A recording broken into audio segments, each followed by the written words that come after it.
Bienvenue dans Versus Moi-même. Pour ceux qui ne me connaissent pas, je m'appelle Sébastien Diallo et je suis quelqu'un qui évolue dans le développement personnel. Depuis que j'ai découvert le développement personnel, je ne suis plus la même personne en fait. Et moi, le développement personnel, on est comme ça. On est lié. Vous voyez comme les doigts se lient, on est lié. Et comme ça, il y a cela un mois, jour pour jour, j'ai lancé un podcast. Un podcast dans lequel l'idée était très simple. C'est de partager mes idées, mes connaissances et mes recherches, ce que j'apprends au quotidien en fait, ce que je lançais et distribuais sur les plateformes gratuitement pour que les gens puissent s'en servir parce que le plus souvent on peut avoir accès à des éducations et qu'on ne puisse pas les comprendre, mais si cette éducation est expliquée peut-être par un jeune, on peut le comprendre de manière plus facile. Et là c'était mon objectif, mais j'ai oublié que je faisais pas le podcast pour moi-même, ok. Alors les gens ils disent qu'ils veulent la version vidéo, elle est là. Mais cela n'a pas été facile à faire parce que je suis quelqu'un qui aime plutôt être de l'autre côté. C'est-à-dire que je suis quelqu'un qui aime prendre les gens en photo, mais pas être pris en photo. Mais aujourd'hui, par mon initiative, je me retrouve de l'autre côté. C'est pas un piège, mais comme je suis quelqu'un qui évolue dans le développement personnel, j'accepte. J'accepte réellement si c'est le prix à payer pour aider le plus de gens possible, j'accepte. L'objectif de cet épisode est très simple. Je vais vous partager une histoire. L'histoire qui a fait que je suis devant vous ici. Une histoire sans laquelle je ne serais pas devant vous en train de parler parce que je crois que je ne serais même pas la même personne. Sans cette histoire, je ne pense pas que j'aurais eu la chance de rencontrer le développement personnel. Alors, il y a de cela, je pense, 7 ou 6 ans, une action s'est passée qui m'a totalement changé et cette action m'a donné une leçon de vie. Mais avant cela, parce que je ne veux pas que vous me jugez comme ça, parlons des causes. Un peu du passé, en fait. Il faut savoir que moi, pour tout ce qui est professionnel, j'ai pas eu quelqu'un à suivre. Il a fallu trouver les moyens pour moi-même. C'est-à-dire, lorsqu'on me donnait des devoirs à l'école, il fallait trouver la solution moi-même. Lorsqu'il fallait réviser, c'était mon choix de réviser. J'ai pas eu quelqu'un qui me soutenait. Pas dire que mes parents me soutenaient pas, mais quelqu'un à suivre, quelqu'un qui me guidait. Jour pour jour, j'ai pas eu cela. Donc plusieurs choix, je les ai faits, mais plusieurs étaient mauvais. Comme l'histoire qui s'est passée en septième, j'avais une solution que je pensais un cheat code, c'est-à-dire quelque chose que tu peux faire, les gens ne le savent pas, mais qui te fait avancer. C'était de tricher, frauder. Lorsque j'avais une évaluation, par exemple, je prenais le temps de tout planifier, comme si quelqu'un qui est dans la case de papel, je planifiais, je disais, quel prof pourrait être dans ma salle demain? Comment je peux appliquer mon plan pour copier?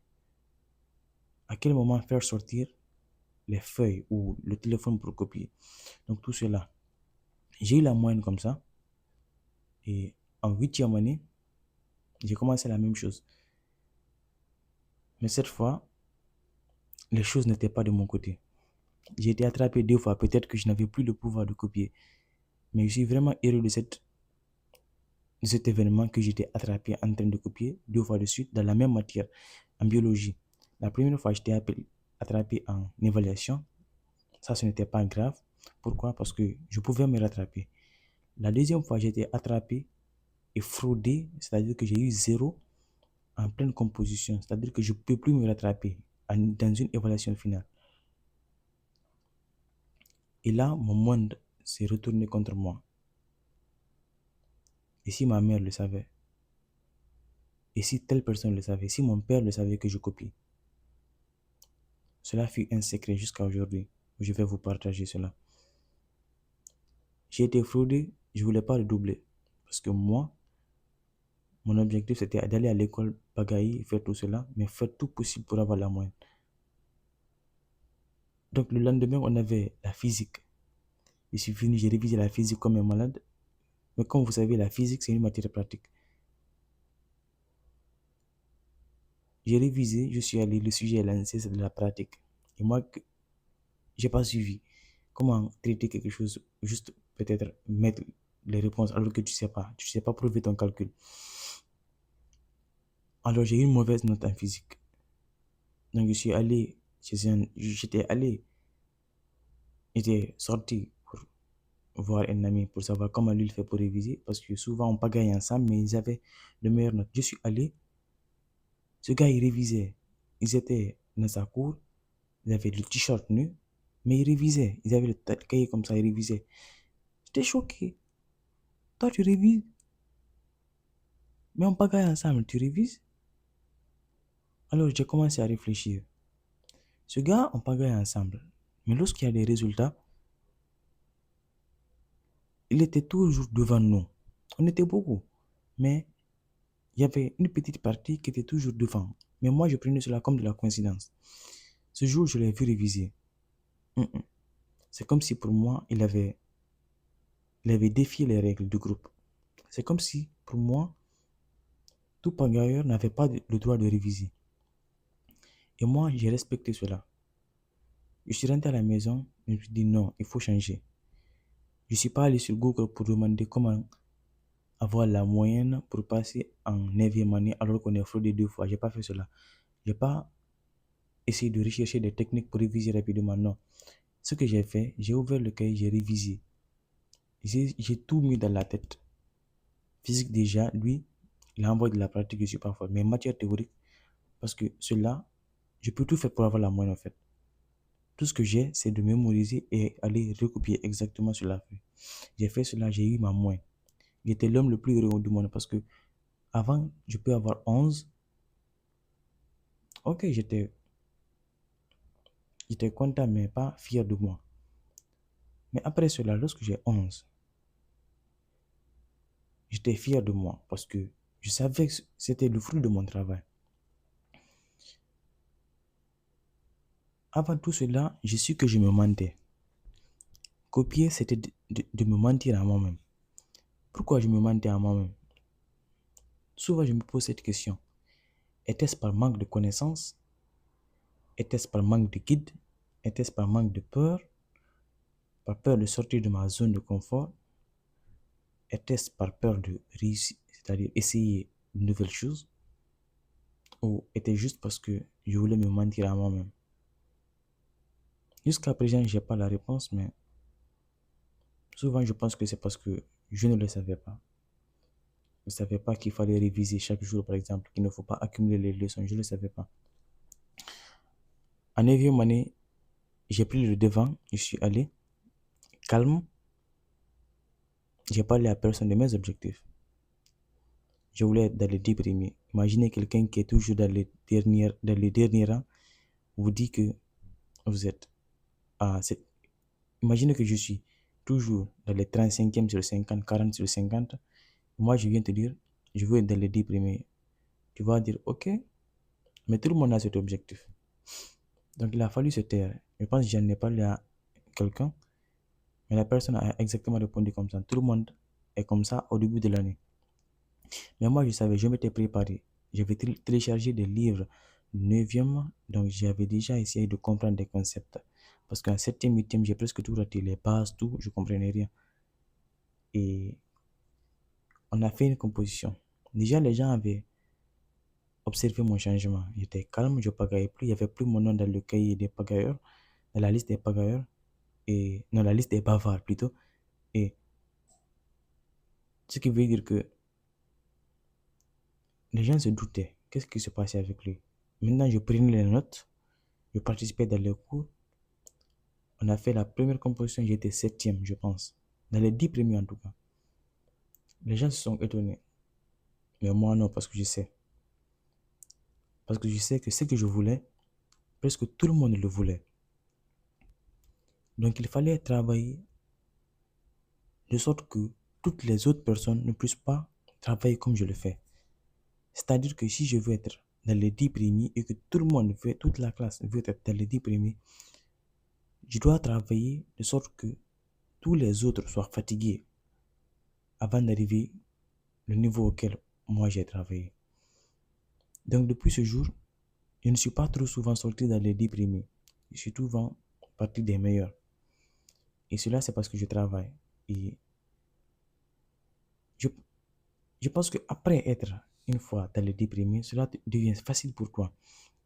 Parce que déjà, tu as là maintenant la confiance, tu as les bases nécessaires. Et c'est ce qui est requis. C'est difficile de rentrer, mais dès que tu rentres, c'est très difficile de ressortir ou de ne pas revenir.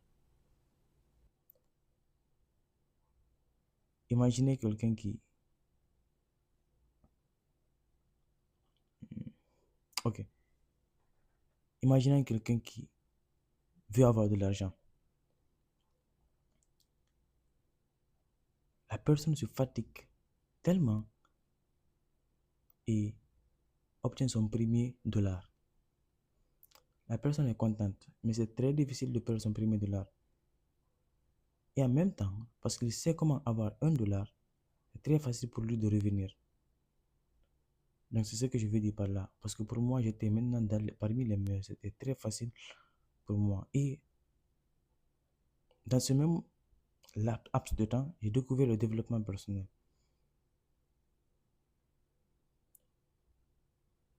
Jusqu'à présent, je ne sais même pas comment m'exprimer, comment décrire cela, parce que je pense que c'est une porte au fait. Une porte que tout le monde doit franchir.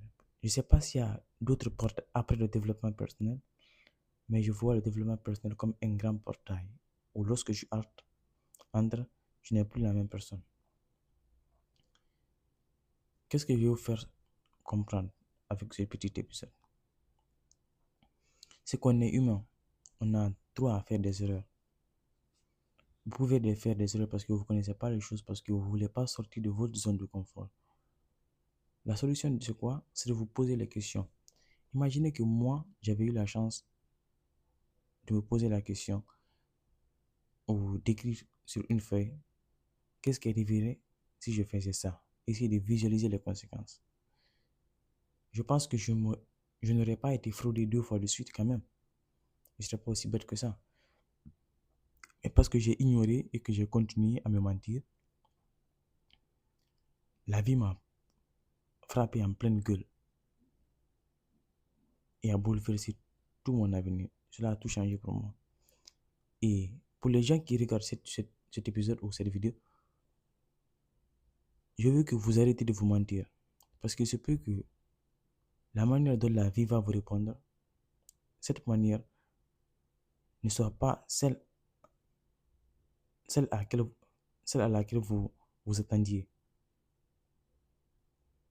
Il se peut que cela soit plus pire ou moins pire, je ne le sais pas. Mais arrêtez de vous mentir. Vous savez ce qui est bon pour vous. Vous le savez. Dire que moi je ne sais pas ce que je veux faire dans la vie. Essaie de réfléchir et arrête de te mentir. Tu sais ce que tu aimes, ok? C'est pas dire que je vais faire la chimie, la biologie, tout ça. Toi, qu'est-ce que tu aimes? Même si ça n'existe pas, qu'est-ce que tu aimes? Tu peux aimer les fleurs, ok? Tu peux aimer, par exemple, juste voir le ciel. Tu aimes cela. Ne dis jamais, je ne sais pas ce que j'aime. Il se peut que ce que tu aimes ne soit pas, par exemple, une filière, mais tu sais ce que tu veux. Donc, arrête de te mentir, mais n'oublie pas, tu peux faire des erreurs. Tu as le droit à faire des erreurs en tant qu'humain. Donc, continue à faire des erreurs. Mais lorsque tu les fais, ces erreurs, apprends de ces erreurs. Il ne faut pas seulement faire des erreurs sans apprendre. Parce que c'est en faisant des erreurs qu'on apprend, on fait des erreurs, on apprend. Et on réduit à chaque fois les erreurs. Donc, pour conclure cet épisode, ce que je veux dire, en un mot, ta vie, il n'y a que toi pour la changer. Il n'y a que toi.